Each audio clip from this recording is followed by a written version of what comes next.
Assalamualaikum warahmatullahi wabarakatuh.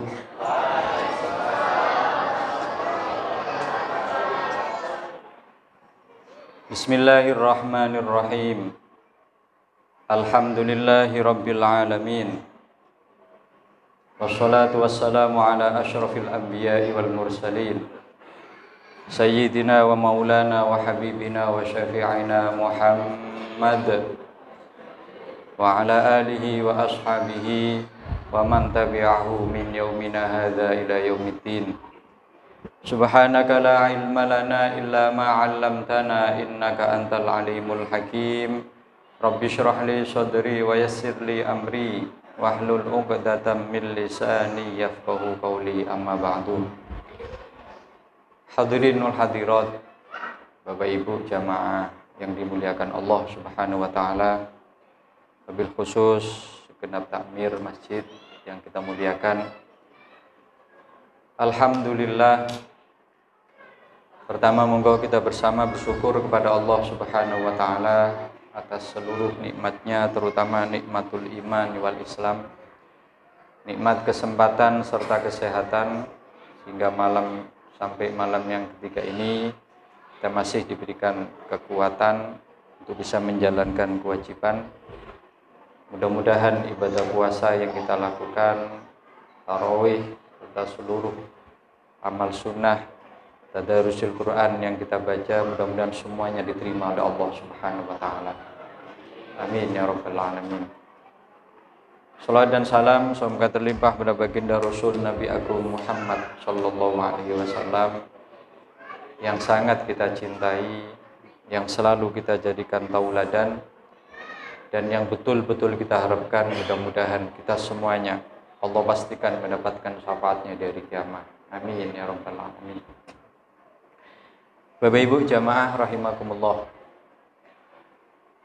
bulan Ramadan kita tahu bulan yang penuh dengan rahmah, bulan yang penuh dengan ampunan, dan bulan yang banyak Allah membebaskan manusia yang mestinya dipastikan masuk ke dalam nerakanya Allah.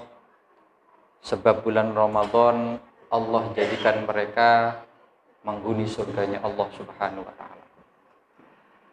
Karena itu ayo Bapak Ibu rahimakumullah, sampai akhir malam Ramadan nanti betul-betul kita pergunakan untuk terus menghadap Allah dalam beribadah, terutama menjalankan ibadah kewajiban kita, yaitu menjalankan puasa, dan ibadah sunnah, menjalankan sholat tarawih.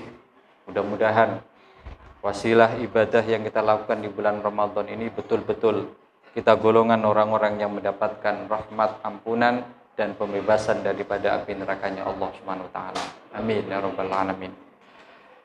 Di malam yang ketiga ini Bapak Ibu rahimakumullah, diriwayatkan bahwasanya orang yang menjalankan sholat tarawih di malam yang ketiga, nada malakun, malaikatnya Allah menyerukan, istanifil amal, fa innallaha qad ghafara dzambakal qadimah, fa innallaha qad ghafara ma taqaddama min dzambik. Kata malaikat, sesungguhnya orang yang menjalankan sholat tarawih di malam yang ketiga, maka suruhan malaikat, mulailah kalian berbuat amal, mulailah kalian beramal, karena sesungguhnya dosa-dosa yang telah lalu telah Allah ampuni untuk kalian.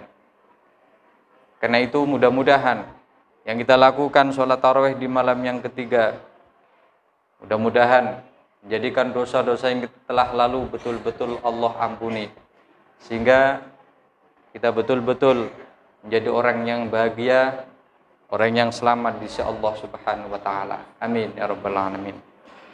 Bapak Ibu rahimakumullah, malam ini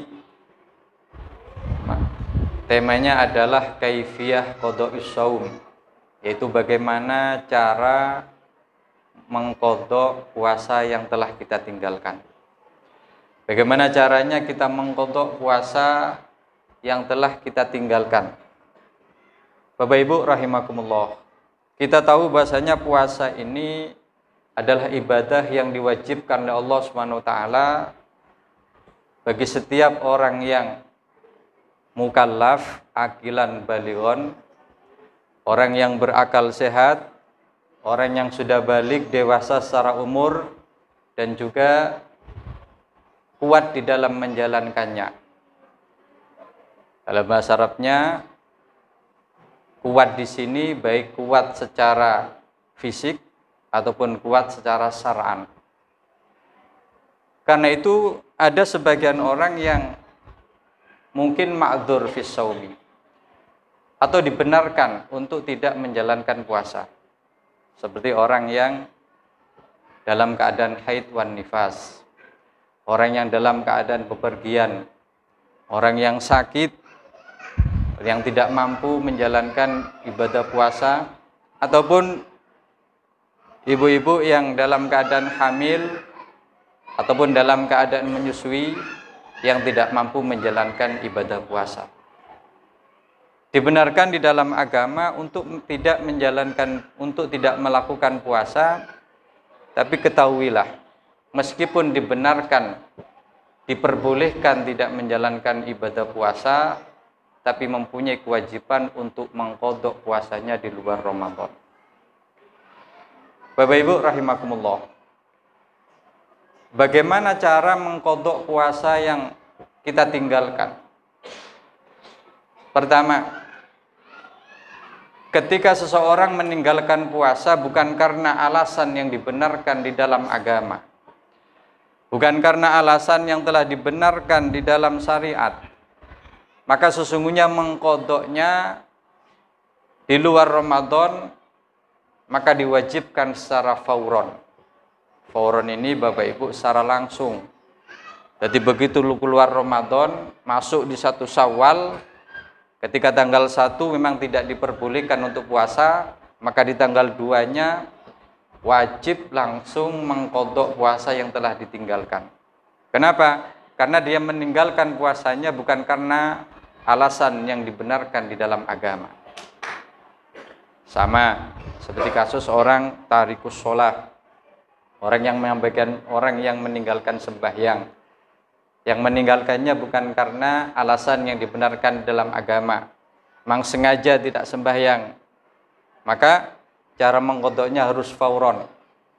Maksudnya fauron bagaimana? Dia wajib menghabiskan seluruh waktunya yang ada untuk mengganti sholat yang telah ditinggalkan, tidak boleh menjalankan amal-amal sunnah. Bapak Ibu rahimakumullah, hati-hati ketika ada tanggung jawab sembahyang yang belum kita qodoi, belum kita bayar, maka bisa jadi sholat sunnah yang kita lakukan atau amal ibadah sunnah apapun yang kita kerjakan, berzikirkah, membaca Qurankah, maka semuanya itu tidak mungkin diterima oleh Allah SWT manakala kita mengabaikan sembahyangnya kemarin dalam keadaan sengaja atau dalam keadaan tidak dibenarkan secara agama. Karena harus fauron, karena harus langsung. Kan itu sholat sunnah haram. Mohon maaf, orang tidak sholat subuh kok sholat duha. Subuhnya tidak sembahyang, tapi begitu siang dia sholat duha. Bagaimana hukum sholat duhanya? Tidak boleh, Bapak. Kenapa? Karena tidak bisa, tidak dibenarkan orang mengabaikan yang wajib lalu mengejar ibadah yang sunnah. Maka wajib menggunakan waktunya untuk mengqadha kewajiban yang telah ditinggalkan meskipun dia tidak melakukan daripada amal sunnah. Begitu juga puasa Bapak Ibu rahimakumullah. Ketika mengabaikan puasa, mungkin tahun kemarin kita mengabaikan puasa, entah alasan apa, tapi alasan tersebut tidak dibenarkan secara agama, maka wajib kita cepat-cepat untuk mengqadhanya. Sehingga manakala tidak langsung kita kerjakan, maka selama itu pula kita mendapatkan tuntutan daripada dosa pengabaian tersebut yang akan kita tanggung di hadapan Allah Subhanahu wa taala. Apabila meninggalkannya karena ada uzur, apabila meninggalkannya karena ada alasan yang dibenarkan secara syariat, maka boleh kita tunda. Maka boleh kita tunda, tidaklah secara langsung. Ataupun boleh dibarengkan biasanya dengan puasa sunnah. Ada yang biasa puasa Senin Kamis. Kok kebetulan kemarin punya tanggung jawab, punya tanggungan puasa yang belum dibayarkan. Maka kodoknya dibarengkan puasa Senin atau puasa Kamis, boleh tidak? Boleh saja. Tapi ketika dua ibadah ini dijadikan satu amal puasa sunnah, yaitu puasa Kamisnya, dibarengkan dengan puasa qadha yang statusnya adalah kewajiban, maka puasa yang dilakukan Senin tersebut statusnya adalah puasa wajib. Yang biasanya ketika kita tidak barengkan dengan puasa qadha, maka boleh siang hari kita batalkan. Tapi ini gara-gara ada barengan niatan untuk mengqadha daripada puasa yang Ramadan yang belum kita bayar, maka tidak boleh kita gagalkan puasa tersebut, karena statusnya puasa tersebut adalah puasa yang wajib dan harus kita lakukan sampai sempurna, sampai masuknya waktu maghrib. Ada yang berbeda Bapak Ibu rahimakumullah, ketika berbicara seorang ibu yang hamil atau seorang ibu yang menyusui. Sehingga di dalam ilmu fikih, al-hamil wal murdi, seorang ibu yang menyusui atau seorang ibu yang hamil, yang sedang hamil, yang sedang mengandung, ataupun yang sedang menyusui, maka ini diperinci di dalam syariat. Sehingga tidak serta-merta orang yang hamil atau yang menyusui boleh tidak puasa. Akan tetapi kebolehan orang yang hamil dan orang yang menyusui tidak puasa manakala ada kekhawatiran, ada rasa takut, ada khawatir, baik khawatir kepada dirinya sang ibu atau kekhawatiran itu kepada bayinya yang dikasih ASI, yang disusui, atau kandungannya, atau kekhawatiran itu dua-duanya. Baik khawatir dua-duanya atau salah satunya, maka dibenarkan untuk tidak puasa. Sehingga tidak boleh pokok hamil tidak poso, pokok menyusui tidak puasa, bukan begitu. Tapi harus ada alasan khawatir. Khawatir baik bagi dirinya sendiri, sang ibu, atau bagi anaknya, atau bagi kandungannya, atau kekhawatiran itu memang dua-duanya. Yang khawatir pada dirinya, juga khawatir kepada kandungannya atau anaknya. Tapi bedanya Bapak Ibu rahimakumullah, ketika kekhawatiran itu hanya kepada anaknya saja.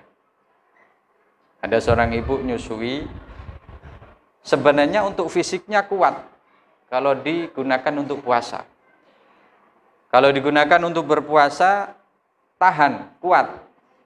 Tapi dia punya kekhawatiran kepada bayinya yang dikasih ASI, yang disusui, atau kepada kandungannya yang ada dalam rahimnya. Maka ingat, ini khawatirnya bukan kepada fisiknya sang ibu, tapi kepada anaknya, fisik sang anak.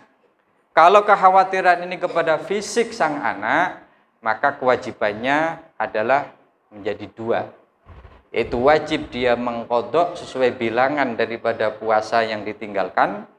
Yang kedua, dibarengi dengan membayar fidyah setiap harinya 1 mud daripada makanan pokok.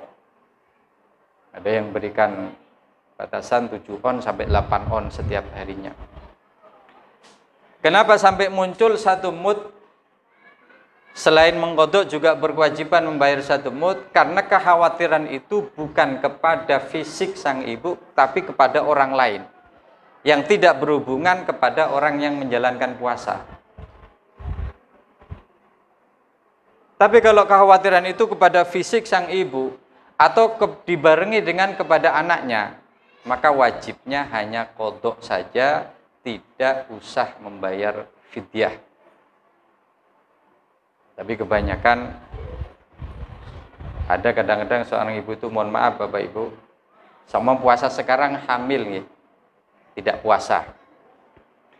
Nanti masuk di puasa berikutnya menyusui, raposone. Ya. puasa berikutnya, puasa yang ketiga, pangga nyusui.